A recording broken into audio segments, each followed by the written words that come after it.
আপনি কি জানেন, আমি আর রহিম খুব ভালো বন্ধু ছিলাম। আমরা মানুষের আম কাঁঠাল চুরি করে খেতাম। আমি আমার বাবার কাজে একটুও সাহায্য করতাম না, সেই জন্য আমার বাবাও আমাকে বকে। আমার বাবা একদিন বলল, তোর মা শহরে কাজ করে, এখন যদি কাজকর্ম না করিস বড় হলে শিখবি কখন? তুই শহরে যা, তোর মায়ের সাথে কাজ কর। তো আমি বাবার কথা মতো শহরে গিয়ে কাজ কাম শুরু করে দিলাম। রহিম একা একা বসে থাকতে লাগলো। তার কয়েকদিন পর রহিমও কাজ কাম শুরু করতে লাগলো। 1 বছর কেটে গেল। আমার সাহেবেরা দেশের বাড়ি গেল। আমি আমার গ্রামের বাড়ি চলে আসলাম। রহিম আমাকে দেখে কি খেতে দেয় না বসতে দেয়। আমি বললাম, তুই কি ইংরেজি জানিস? রহিম বলল, তুই জানিস? আমি বললাম, ইয়েস, নো, ভেরি গুড। রহিম বলল, এর মানে কি? আমি বললাম, পাগল, ইংরেজির কি কোনো মানে হয় নাকি? রহিম বলল, তুই কত টাকা জোগাড় করেছিস? আমি বললাম, এই তো 1 ব্যাগ। তার মধ্যে 1 টাকাও আমি খরচ করিনি। সাহেবেরা ওখানে খেতে দেয়, জামা কাপড় দেয়। রহিম বলল, আমি এই টাকার অর্ধেকও জোগাড় করতে পারিনি। সারাদিন রোদে পুড়ে গায়ের চামড়া পুড়ে গিয়েছে। তুই কি আমাকে তোর সাথে শহরে নিয়ে যাবি? আমি রহিমকে বললাম, ওইটা অনেক বড় শহর, তুই থাকতে পারবি?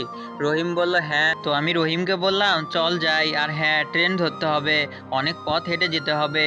তো দুইজনে মিলে হাঁটতে শুরু করলাম। আমি বললাম, ওখানে আমাদের টিকিট কাটতে হবে। টিকিট কাটার পর আমরা ট্রেনে উঠে বসলাম। রহিম বলল, গাছপালা কি সুন্দর দৌড়াচ্ছে, কি মজা। আমি বললাম, ওখানে আমাদের নামতে হবে।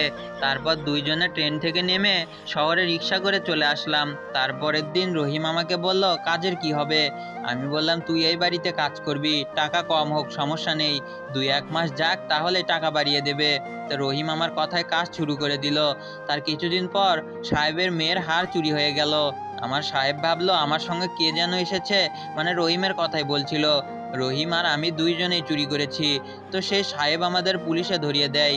পুলিশ আমাদের ধরে নিয়ে যায়। তখন রহিম বলল, আমার তো খুব ভয় লাগছে। আমি রহিমকে সাহস দিয়ে বললাম, আরে পাগল, আমি আদালতে গিয়ে হককে এমন ইংরেজি বলবো না, হক ভাববে এমন ইংরেজি জানা লোক কোনোদিনও চুরি করতে পারে না।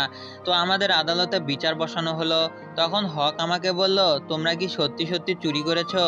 রহিম আমাকে কানের পাশে ফিসফিস করে বলল, এবার ইংরেজি বলার সঠিক সুযোগ এসেছে, বল। আমি বললাম, ইয়েস স্যার। হক আবার জিজ্ঞেস করলো, তোমাদের কি কিছু বলার আছে? আমি বললাম, নো স্যার। তারপরে হক আমাকে বলল, তোমাদের 3 বছরের জেল। আমি বললাম, ভেরি গুড স্যার। তখন হকের সাথে ইংরেজিতে কথা বলে কি মজাই না হয়েছে। এবার আমাদের ছেড়ে দেবে। যখন আমাদের ছেড়ে না দিয়ে জেলের ভিতরে আবার ঢুকিয়ে দেওয়া হলো, তখন পরে ব্যাপারটা ভালো করে বুঝতে পারলাম। আর মনে মনে বললাম, হাই হাই, কি বোকামিটাই না করেছি। আর হ্যাঁ, ভিডিওটা দেখার পর আপনার কি সত্যি হাসি পেয়েছিল? আর হাসতে হাসতে আপনার কেমন অবস্থা হয়েছিল সেইটাও কমেন্টে বলে যাবেন। আর ভিডিওটি যদি আপনাদের ভালোই লেগে থাকে তাহলে একটা লাইক দিয়ে বন্ধুদের সাথে শেয়ার করবেন। তো দেখা হচ্ছে পরবর্তী ভিডিওতে। আল্লাহ হাফেজ।